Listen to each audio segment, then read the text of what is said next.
En un naranjo me encontré... ¡No, no ese! Bienvenidos a la Retahíla.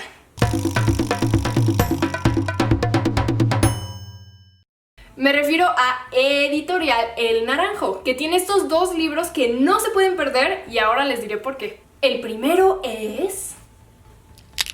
Viviendo al filo. Y lo primero que nos encontramos es un ciclón de visiones, de sonidos, de olores. Y es que Laura está sentada en la azotea, pensando, ¿qué pasaría si me aviento? Esta es la primera novela juvenil de nuestra querida autora mexicana Vivian Mansur. Y está contada en primera persona por la chica que acabamos de mencionar, Laura. Ella tiene 14 años y vive como en un torbellino de prisa, de tristeza. ¿Pero serán estos sus únicos conflictos? Imagínense que ella comienza diciendo, lo inútil, así me siento. Su hermano tiene 18 años y tiene una condición peculiar. Y su mamá fue abandonada por su papá cuando Laura tenía solo 5 años. Entonces todo esto deriva en una serie de exigencias que Laura tiene que resolver prácticamente sola.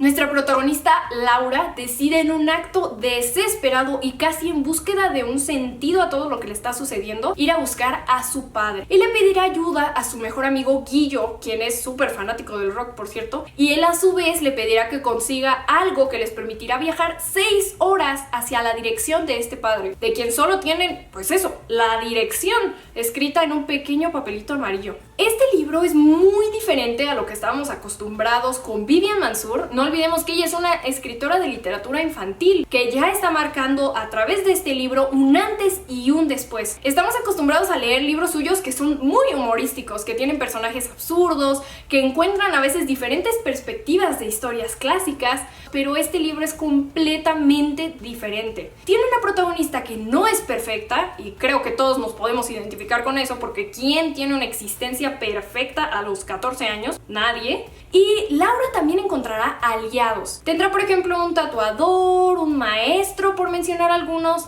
También quisiera hablarles un poco del ritmo, y es que esta novela se lee rapidísimo. Tiene mucho diálogo y además de que esto hace una lectura más vertiginosa y rica cuando hablamos de narrativa, los diálogos permiten que conozcamos de unos personajes a través de la voz de otros. Ya hablamos de Laura y también ya en una ocasión mencioné a su mejor amigo Guillo, pero quisiera profundizar un poco más en este personaje, y es que se me hace muy interesante que él es como la conexión de la novela con el universo musical. Siempre está haciendo referencias y diciendo datos incluso curiosos para el lector acerca de la música de George Harrison, de Motorhead, de B.B. King, de Alex Lora. A mí sinceramente me hubiera gustado que este chico escuchara también al menos un poco de música más cercana a nuestra generación, pero bueno, es Vivian Mansur quien tiene la pluma y cada quien tiene sus gustos.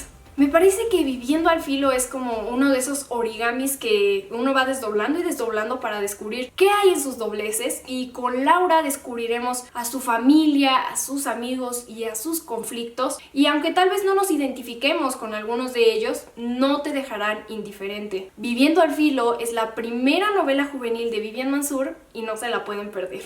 Llegué a casa con muchas emociones galopando en mi cabeza. Estaban todas juntas. Desamparo, soledad, enojo, angustia, impotencia y culpabilidad. ¿Qué hice con ellas? No tenía dónde encerrarlas más que en mi cabeza, y mi cabeza no podía con ellas. Se agitaban y chocaban unas contra otras. La única manera de hacerlas salir fue con un corte. Y aquí tenemos también La isla del naranjo asombroso, con una autora como Mónica Rodríguez, que ha escrito más de 40 libros para niños y jóvenes. No hay pierde. Y es que ella escribió este libro, La isla del naranjo asombroso, que se convirtió en uno de mis favoritos del año. O sea, con eso les digo todo, y eso que lo leí casi a finales. También ella tiene este otro libro al que le quiero dedicar una reseña sin falta, que es premio Gran Angular y que también les recomiendo de una vez. Pero hoy vamos a hablar de La isla del naranjo asombroso. Lo que nos cuentan es mentira, pero lo que sentimos es verdad. Esto es lo que dice la escritora acerca del poder de la literatura para conmovernos. Y es que este libro no solo nos conmueve y nos hace sentir un montón de cosas, sino que este asombroso naranjo entre sus ramas nos atrapa. La autora recorre una historia que está asida o agarrada de otras historias y todo eso sucede en esta novela de solo 148 páginas. Vaya, es que te lo puedes leer en una mañana o en una tarde rapidísimo.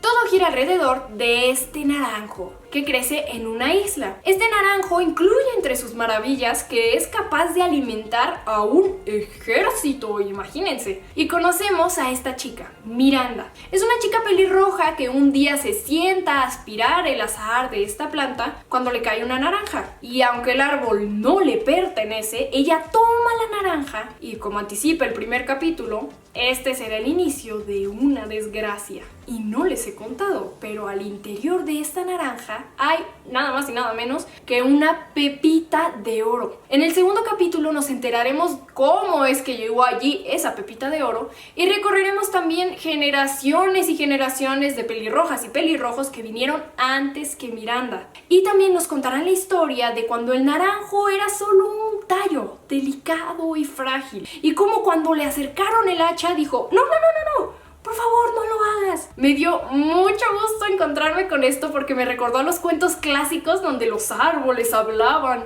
y los peces tenían voz y voto en ser o no pescados. Para que se imaginen el ir y venir de esta historia, esta chica pelirroja de la que ya les había hablado, Miranda, que ni se hace una idea de que hay una pepita de oro adentro de la naranja, tampoco tiene idea que la primera semilla, que fue de donde creció este inmenso naranjo, fue sembrada cuando su tatarabuela y su tatarabuelo estaban engendrando a su bisabuelo. Ya sé que suena un poquito enredado y es como un gran árbol genealógico con un montón de ramas ahí, pero tienen que leerlo para descubrir cómo se van uniendo y tejiendo estas maravillosas historias.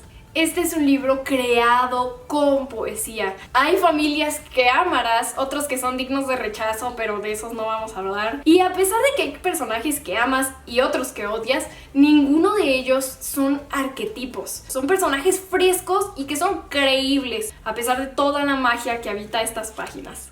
Y fíjense, ya voy a sonar redundante y le estoy haciendo gala al nombre de la retahíla, pero fíjense si hay cuentos dentro de otro cuento que al inicio, en las primeras páginas, hay una referencia que me encantó encontrar al ahogado más hermoso del mundo de Gabriel García Márquez.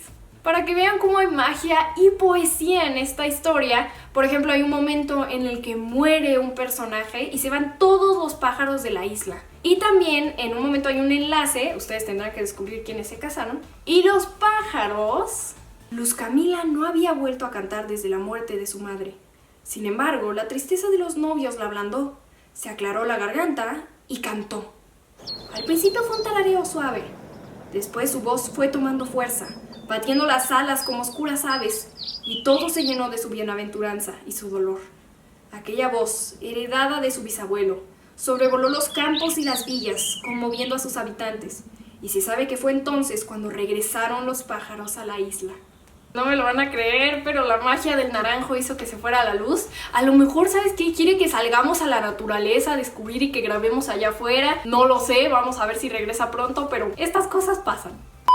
Bueno, vamos a hacerle caso a las fuerzas maravillosas del naranjo asombroso. Y aprovecho también para mostrarles un naranjo. Es este que se ve incluso con un verde diferente. Es un naranjo que sembré, que traje desde Cuba, del patio de mi bisabuelo, que un saludo. ¿Cómo se une esto también con el bisabuelo de la historia? Bueno, esos lazos de retahílas mágicas que suceden a partir de la literatura. Pero de algo sirvió que se fuera a la luz. Les presumo el naranjo, no tan asombroso como el del libro, pero desde Cuba.